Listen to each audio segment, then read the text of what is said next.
আসসালামু আলাইকুম। আমি doctor Mohammad Hossain new York থেকে আবারও আপনাদের মাঝে ফিরে আসলাম।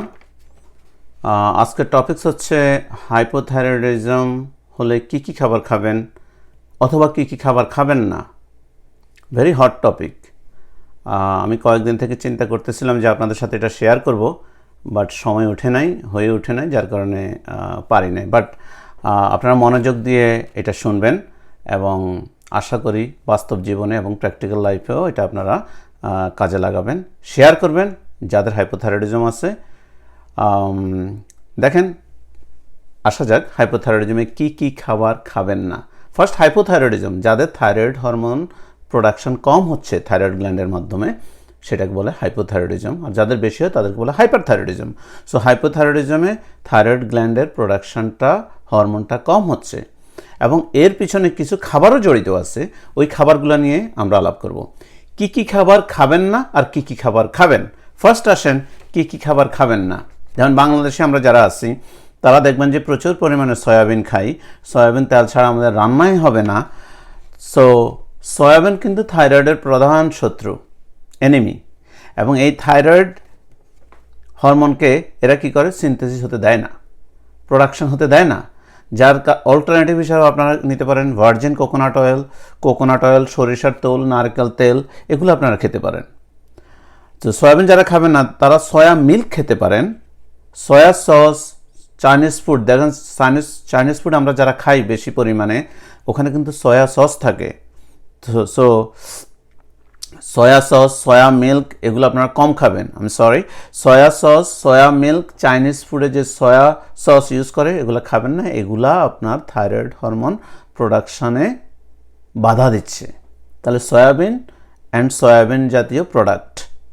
তারপরে গ্লুটেন ডায়েট আপনারা কোথায় পাবেন? যেমন আটা, ময়দা, পালসেস, হোল গ্রেন, এই সমস্ত জিনিসের মধ্যে কি থাকবে? গ্লুটেন থাকবে। আর গ্লুটেন কি করবে?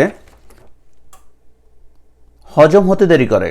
যদি আপনাদের ফুডকে হজম হতে দেরি করে তখন কি করবে? থাইরয়েড হরমোনকে অ্যাবজর্পশনে বাধা দিবে। সো থাইরয়েড হরমোন অথবা থাইরয়েড মেডিকেশন যারা খাচ্ছেন তাদের হজম হবে না, দেরিতে হজম হবে। আর যেটা এটার অ্যাপ্রোপ্রিয়েট অ্যাকশন যতটুকু থাকা দরকার ততটুকু থাকবে না।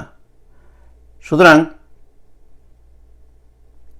খেয়াল রাখবেন যে গ্লুটেন ডায়েট আপনারা খাচ্ছেন কিনা, খেলে কমে খাবেন।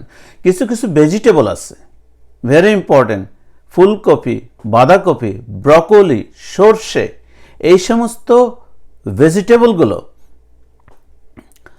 গয়েট্রোজেন্স, টক্সিনস ফর দ্য গয়েটার রিলিজ করে, যার কারণে আপনার থাইরয়েড হরমোন সিনথেসিস হতে দেরি হবে বা হবে না বা বাধা দিবে। সুতরাং যারা এই সমস্ত ফুড বেশি খান তারা খুব কেয়ারফুলি খাবেন। এবং যাদের থাইরয়েড আছে তারা বেশি পরিমাণে সিদ্ধ করে তারপরে খাবারটা খাবেন। সিদ্ধ করতে গেলে গয়েট্রোজেন যেটা আছে ওটা নষ্ট হয়ে যাবে, তাহলে আপনার টক্সিনটা থাকার সম্ভাবনা থাকবে না। সুতরাং খেয়াল রাখবেন, আপনার ফুলকপি, বাঁধাকপি, ব্রকোলি, সর্ষে যারা খান তারা এগুলা খুব কেয়ারফুলি খাবেন, কারণ এগুলাতে গয়েট্রোজেন আপনার থাইরয়েড হরমোনের জন্য ক্ষতিকারক। এর মানে এই না যে আপনি ফুলকপি, বাঁধাকপি, ব্রকোলি খাবেন না, না, বেশি সিদ্ধ করে খান, তাহলে আপনার অসুবিধা হওয়ার সম্ভাবনা থাকবে না। আরেকটা জিনিস দেখেন, সুগার। আমরা অনেকেই সুগার ছাড়া খাবারই খাই না। সুগার শরীরের জন্য আসলে কোনো পুষ্টিকর খাবার নয় এবং এটা আমাদের শরীরের জন্য ক্ষতিকারক ছাড়া আর কোনো কিছু করতে পারে না। যেমন থাইরয়েড হলে শরীরের মেটাবলিজম এমনিই কমে যায়। আর শরীরের মেটাবলিজম যখন কমে যাবে তখন শরীরের ওজন আস্তে আস্তে বাড়তে থাকবে। আর তার উপরে যদি আমরা সুগার খাই, সুগারে যেহেতু এটা কোনো ক্ষতি ছাড়া ভালো কিছু করতে পারে না, সেহেতু মেটাবলিজম তো হচ্ছেই না, তো পক্ষান্তরে এটা কি করতেছে? ওজন বাড়াতে থাকে। সো ওজন বাড়তে বাড়তে আমাদের ওবেসিটি হয়, ওয়েট গেইন হয়। হাইপোথাইরয়েডিজমে এমনি ওজন বেশি, তার উপরে যদি সুগার আমরা বেশি খাই তাহলে ওজন আরও বেশি বাড়তে থাকবে। সো এই জন্য খেয়াল রাখবেন, সুগারে যেহেতু কোনো নিউট্রিশন ভ্যালু নাই সেহেতু সুগার আমরা অ্যাভয়েড করার চেষ্টা করব। তারপরে জাঙ্ক ফুড খেলেও কিন্তু আমাদের থাইরয়েডের প্রবলেম হতে পারে। যেমন যারা তেলে ভাজা জিনিসপত্র ছাড়া যাদের খাওয়াই হয় না, মেনুতে তেলে ভাজা জিনিস থাকতেই হবে। তারপরে ফ্যাটি ফুড, ক্যান্ড ফুড, এই জাতীয় ফুডগুলো কিন্তু আমাদের জন্য ক্ষতিকারক। তেলে ভাজা জিনিসপত্র কী করে, আমাদের ওজন বাড়ায়, থাইরয়েড হরমোনের সিনথেসিস হতে পারে না। যেমন অনেকে চিপস খায়, অনেকে ক্যান্ড soup noodles, process food, beans যেগুলো ক্যানে থাকে ওগুলো খায়। তো প্রসেস ফুডে অনেক প্রিজারভেটিভস থাকে। প্রিজারভেটিভসের মধ্যে একটা হচ্ছে সোডিয়াম, সল্ট। সোডিয়াম ছাড়া কিন্তু আপনার প্রসেস ফুড অনেক দিন ক্যানের মধ্যে ভালো থাকে না। আর এই সোডিয়াম কি করে, সোডিয়ামটা পটাশিয়ামের সাথে বেঁধে সোডিয়াম পটাশিয়াম কো ট্রান্সপোর্টটা কি করে, এটা একটা হ্যাম্পার হয়। সোডিয়াম পটাশিয়াম কো ট্রান্সপোর্টটা পটাশিয়াম সিনথেসিসে হ্যাম্পার করে। সো পটাশিয়াম যখন সোডিয়াম পটাশিয়াম কো ট্রান্সপোর্টকে ডিসফাংশন করার কারণে থাইরয়েড সিনথেসিসটা ঠিকমতো হয় না। তাহলে মনে রাখবেন, যদি আপনি সোডিয়াম প্রসেস ফুড বেশি খান, সোডিয়াম কি করবে, থাইরয়েডের জন্য একটা ক্ষতিকারক উপাদান হিসাবে কাজ করবে। তো খেয়াল রাখবেন, প্রসেস ফুড খাওয়ার চিন্তা থাকলে আপাতত দূরে রাখবেন। তারপরে দেখেন আয়োডাইজড সল্ট আমরা নিতে পারি। অনেকে আয়োডাইজড সল্ট আয়োডিন ছাড়াই কিনে নেয়, কিন্তু খেয়াল রাখবেন যখন আপনি দোকান থেকে কিনবেন তখন আয়োডাইজড সল্ট কেনার চেষ্টা করবেন। তারপর আরেকটা জিনিস যেমন টি, কফি, এগুলো কিন্তু থাইরয়েড হরমোনকে অ্যাবজর্ব করতে দেয় না, থাইরয়েড হরমোনের অ্যাক্টিভিটিটাকে একটু নষ্ট করে। এর মানে এই না যে আপনি চা কফি খাওয়া বন্ধ করে দেবেন না, আপনি খেতে পারবেন চা কফি, পান করতে পারবেন চা কফি, কিন্তু আপনি 1 থেকে 2 ঘন্টা গ্যাপ দিবেন যখন থাইরয়েডের মেডিসিনটা খাচ্ছেন। সো থাইরয়েড যাদের প্রবলেম আছে, থাইরয়েডের ওষুধ যারা খাচ্ছেন, চা কফি খেলে 1 থেকে 2 ঘন্টা গ্যাপ দিয়ে তারপরে চা অথবা কফি খাবেন। সুগার চেষ্টা করবেন অ্যাভয়েড করার জন্য। তারপরে বিকজ এটা এমনি ওজন বাড়ায়, সুতরাং অ্যাভয়েড করলেই ভালো। তারপরে যারা হাই ফাইবার খায়, হাই ফাইবার জাতীয় শাকসবজি লতাপাতা অনেক প্রচুর পরিমাণে খায়, তারা একটু গ্যাপ দিয়ে খাবেন। থাইরয়েডের ওষুধ খাওয়ার 4 ঘন্টা 2 থেকে 4 ঘন্টা পরে এগুলো খাবেন। তো হাই ফাইবার কিন্তু একটু প্রবলেম ক্রিয়েট করে থাইরয়েড হরমোনকে সিনথেসিসে। সো এটা মাথায় রাখবেন। এখন আমরা আসি কি কি খাবার আপনি খাবেন। থাইরয়েড হলে কোন কোন খাবারগুলো আপনার জন্য প্রযোজ্য, কোন কোন খাবার খেলে আপনার থাইরয়েড সিনথেসিস ভালো হবে। যেমন ধরেন আমরা বাজারে যখন যাই, আয়োডাইজড সল্ট, মনে রাখবেন iodised salt very important. Iodised salt হলে কি হবে, আপনার থাইরয়েড হরমোন সিনথেসিসে সহায়তা করবে, থাইরয়েড হরমোন প্রোডাকশন বাড়বে। তারপরে খাবারের মেনুতে আপনি 30% সালাদ নিয়ে আসবেন। যখন সালাদ আনবেন, সালাদের মধ্যে কি কি নিয়ে আসবেন, যেমন অনিয়ন, ক্যারট মানে গাজর, শসা, অঙ্কুরিত বীজ, বুট, এগুলা নিয়ে আসবেন। এগুলা কি করে, যেমন অনিয়ন কি করে, আপনার রক্ত পরিষ্কার করবে। তারপরে ক্যারট কি করবে, ক্যারটের মধ্যে ভাইটামিন এ আছে, জিঙ্ক আছে, যেগুলো থাইরয়েডের জন্য খুব জরুরি। তারপরে শসা, অঙ্কুরিত বীজ, এগুলোও হেল্প করবে থাইরয়েড হরমোন সিনথেসিসে। তারপর আরেকটা জিনিস হচ্ছে আলু। আমরা অনেকে আলু খাই না, আলুতে অনেক ধরনের কার্বস থাকে, বাট আলু আপনি যদি ভালো করে সিদ্ধ করে খান তাহলে এই আলুতে আপনার ওজন বাড়বে না। তো খেয়াল রাখবেন, আলুটা ভালো করে সিদ্ধ করে খেতে হবে, যার কারণে আলু ওজন বাড়াবে না। আর আলুতে কি আছে, পটাশিয়াম প্রচুর পরিমাণে থাকে। এই পটাশিয়ামটা হেল্প করবে আপনার শরীরের মেটাবলিজমের জন্য। যেহেতু মেটাবলিজম কমে যায় হাইপোথাইরয়েডিজমে, সেহেতু পটেটোতে পটাশিয়াম থাকে, পটাশিয়াম হেল্প করবে to increase the metabolism.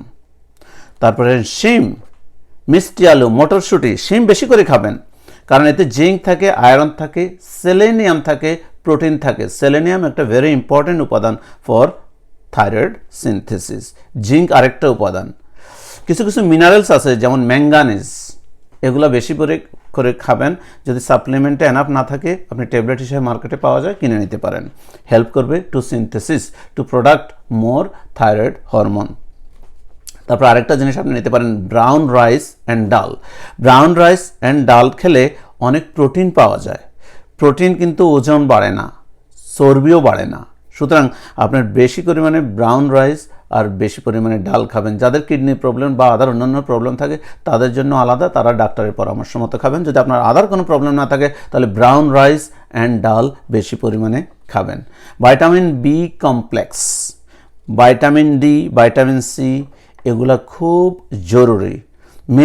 Milk products, এগসের মধ্যে প্রচুর পরিমাণে প্রোটিন থাকে। ভাইটামিন ডি, এগুলা কী করবেন, এগুলাতে যেমন মিল্কে জিঙ্ক থাকে, এগুলা আপনার সিনথেসিস করবে থাইরয়েড হরমোন। তো মনে রাখবেন, প্রতিদিন অ্যাটলিস্ট 1 গ্লাস মিল্ক, একটা ডিম, মিস করবেন না। আপনার থাইরয়েড হরমোনের যদি প্রবলেম থাকে ওষুধের পাশাপাশি এগুলোও খাবেন, তাহলে আপনার হয়তো থাইরয়েডের ডোজ কম লাগবে অথবা নাও লাগতে পারে। বাট এতটুকু জানেন যে থাইরয়েডের অ্যাক্টিভিটিটা বাড়বে, হরমোন বেশি প্রোডাকশন হবে, ডোজ হয়তো কম লাগবে। তারপরে প্রচুর পরিমাণে আপনি যারা নন ভেজি, দেখুন অনেকে ভেজিটেরিয়ান আছে আবার নন ভেজিটেরিয়ানও আছে, যারা নন ভেজিটেরিয়ান তারা ফিশ খাবেন প্রচুর পরিমাণে, সি ফিশে কিন্তু প্রচুর পরিমাণে আপনার আয়োডিন থাকে, আর যেটা ওমেগা 3 ফ্যাটি অ্যাসিডও থাকে। ওমেগা 3 ফ্যাটি অ্যাসিড কী করবে, থাইরয়েড রোগের জন্য বেশি দরকার, এবং সি ফুডে অনেক সেলেনিয়ামও থাকে যেটা সিনথেসিস করবে থাইরয়েড হরমোনকে। সো এটা very important. Mushroom another thing, যেখানে ভাইটামিন ডি অ্যান্ড আয়োডিন আছে, মাশরুমও প্রচুর খাওয়ার চেষ্টা করবেন, ভাইটামিন ডি পাবেন, আয়োডিন পাবেন, আর অ্যান্টিঅক্সিডেন্টও পাবেন, যেগুলা আপনার ডিটক্সিফাই করবে, বডিকে পিউরিফাই করবে এবং আয়োডিন প্রোডাকশনটা বাড়াবে, আর আয়োডিন দরকার আপনার থাইরয়েডের জন্য। আখরোট, অনেকে আখরোট খাবেন ড্রাই, এটা আপনার শরীরের ক্লান্তি, দুর্বলতা এগুলো কাটিয়ে দিবে। আর যেহেতু ডায়াবেটিস হলে আপনার এমনি শরীর উইক থাকে, টায়ার্ড থাকে, ওজন বেড়ে যায়, আর এগুলো কাটিয়ে দিলে আপনি অনেক স্বাচ্ছন্দ্য ফিল করবেন, ভালো ফিল করবেন। আখরোট প্রতিদিন খাবারের তালিকা রাখবেন। ফ্রুটসের মধ্যে আপনি অ্যাপল, আনারস, হরমুজে অনেক পরিমাণে পটাশিয়াম থাকে, বেদানাতে থাকে vitamin A, vitamin B, vitamin C and antioxidant, বেশি পরিমাণে লেবু খাবেন, ক্যারট জুস খাবেন, এগুলা আমাদের থাইরয়েড হরমোনকে ওভারঅল সিনথেসিসে হেল্প করে। সুতরাং ফ্রুটস আপনার খাদ্য তালিকায় মাস্ট রাখবেন, সেটা আপনার থাইরয়েডের হরমোনের জন্য খুবই জরুরি। তারপরে আরেকটা জিনিস মনে রাখবেন, আমাদের শরীরে যে আবর্জনাগুলো আছে এগুলোকে যদি আমরা ডিটক্সিফাই করতে পারি, ক্লিন করে বের করে দিতে পারি, সেটা অনেক ইম্পর্টেন্ট। এগুলোকে ডিটক্সিফাই করার জন্য আদার রস খেতে পারেন। Green tea is very important. Normal tea যদি আপনার কফি বা টি যারা লাইক করে না তারা গ্রিন টি নেবেন। গ্রিন টির মধ্যে অ্যান্টিঅক্সিডেন্ট থাকে, অ্যান্টিঅক্সিডেন্ট এগুলো হেল্প করবে আপনার ডিটক্সিফাই করতে। বডিতে যদি চর্বি থাকে, ফ্যাট থাকে, এগুলোকে কাটাবে আপনার অ্যান্টিঅক্সিডেন্ট প্লাস কি green tea. So green tea is very important those who have a thyroid problem. তারপরে আদা, ম্যাঙ্গানিজ, জিঙ্ক, পটাশিয়াম এগুলো এক্সট্রা সাপ্লিমেন্ট আপনার ডিটক্সিফাই করবে, বডিকে ক্লিন করবে। ওটমিল যারা খান তারা এটা খুবই ইম্পর্টেন্ট, ওটমিলে হেল্প করবে। ওটমিলে অনেক ফাইবার আছে, তবে টু মাচ ফাইবার থাইরয়েড হরমোনের সাথে নিলে একটু প্রবলেম হবে, বাট ওভারঅল ফাইবার হেল্প করবে। সেলেনিয়াম, লো ফ্যাট থাকে ওটমিল আপনার খাদ্য তালিকা আনতে পারেন, ডেইলি আপনি সকালবেলা ওটমিল নিতে পারেন। তারপরে মনে রাখবেন প্ল্যান্টি অফ ফ্লুইড, 8 থেকে 10 গ্লাস আপনি রেগুলার গ্লাসের পানি খাবেন, এবং পানি আপনার বডিকে ক্লিন করে দিবে। যদি আদার কোনো প্রবলেম থাকে, কিডনি প্রবলেম থাকে, টু মাচ প্রবলেম হলে আলাদা জিনিস, আপনার ডাক্তারের সাথে আলাপ করবেন, বাট কিডনিকে ক্লিন করে দেবে। কিডনির কাজ কি ওয়েস্ট প্রোডাক্ট, খারাপ জিনিসগুলোকে বের করে দিবে, বডি থেকে ডিটক্সিফাই করে দিবে। পানি বেশি খাবেন। আরেকটা জিনিস মনে রাখবেন, আপনার এক্সারসাইজ নন নেগোশিয়েবল, এর কোনো বিকল্প নাই। কার্ডিও এক্সারসাইজ করতে পারেন, ওয়েট লিফটিং করতে পারেন, অথবা যারা যোগা করতে পারেন। এটা হেল্প করবে থাইরয়েড হরমোন সিনথেসিসে। তারপরে যারা স্ট্রেস নেন, অ্যাংজাইটি, টেনশন, হাইপোথাইরয়েডিজমে এমনি একটা স্ট্রেস, তার উপরে যদি আপনি আরও স্ট্রেস নেন, তাহলে হাইপোথাইরয়েডিজমে চলে যাবেন, আপনি ডিপ্রেশনে চলে যাবেন, বিষণ্ণতায় ভুগবেন। তো এই জন্য আবার যাদের স্লিপ মানে ঘুমের প্রবলেম হয়, ইনসমনিয়া বলে এটাকে, স্লিপিং প্রবলেম, ঘুমের প্রবলেম, তাদের থাইরয়েডের উপরে প্রেশার পড়তে থাকে। এমনি অলরেডি ওভারওয়েলড, যাদের হাইপোথাইরয়েডিজম, ওভারওয়েলড থাইরয়েড গ্ল্যান্ড, তারা আবার ঘুম না হলে আলাদা স্ট্রেস থাইরয়েড গ্ল্যান্ডের উপরে পড়তেছে। তাহলে স্ট্রেস, অ্যাংজাইটি, ইনসমনিয়া মানে যাদের ঘুম না হয় তাদের জন্য বলতেছি, তো ঘুমাবেন প্রচুর পরিমাণে, পানি খাবেন প্রচুর, এক্সারসাইজ করবেন প্রতিদিন সকালে ইজ বেটার, সকালবেলা এক্সারসাইজ করবেন, তাহলে আপনার থাইরয়েডটা হেলদি থাকবে, থাইরয়েড গ্ল্যান্ডটা ভালো থাকবে, প্রচুর পরিমাণে থাইরয়েড হরমোন সিনথেসিস হবে। আবার অনেকে মনে করবেন তাহলে আমি ফুড খেলে তো আমার সব ভালো হয়ে যাবে, থাইরয়েড আর ওষুধ খাওয়া লাগবে না। দেখেন, থাইরয়েড হরমোন আসতেছে থাইরয়েড গ্ল্যান্ড থেকে। আপনার থাইরয়েড গ্ল্যান্ড ইটসেলফ যদি প্রবলেম হয়, থাইরয়েড হরমোন লাগবেই। থাইরয়েড হরমোনকে বেশি পরিমাণে সিনথেসিস করার জন্য আমাদের এক্সট্রা ফুড লাগবে, যেগুলো আমাদের থাইরয়েড হরমোনকে সিনথেসিসে হেল্প করবে। তাহলে আপনার হয়তো ডোজ কম লাগবে, অনেকের হয়তো আর ওষুধ নাও লাগতে পারে। সো মনে রাখবেন, খাবার খেলে যে থাইরয়েড বন্ধ হয়ে যাবে তা না, তবে হেল্প করবে, ওষুধ কম লাগবে অথবা নাও লাগতে পারে ওষুধ। তো খেয়াল রাখবেন আপনারা এই ফুড থেকে আজকে যে ডিসকাশন হলো এখান থেকে আপনারা আপনাদের ফুডকে বেছে নেবেন, নিজেদের জন্য একটা খাদ্য তালিকা তৈরি করবেন এবং এই খাদ্য তালিকার আলোকেই আপনারা এভরিডে ফুড বানাবেন, ফুড মেনুটা সিলেক্ট করবেন। আশা করি আপনারা হেল্প হবে এই ভিডিও থেকে। আর এটার থেকে যদি আপনি হেল্প হয় তাহলে আপনারা শেয়ার করবেন, ভালো না লাগলে ডিসলাইক দিবেন, আর যাদের হাইপোথাইরয়েডিজম আছে তাদের সাথে শেয়ার করার চেষ্টা করবেন। আশা করি ভিডিওটি আপনাদের ভালো লেগেছে। মনে রাখবেন, the right care at the right time at the right place, right care always with you. আল্লাহ হাফেজ, আসসালামু আলাইকুম।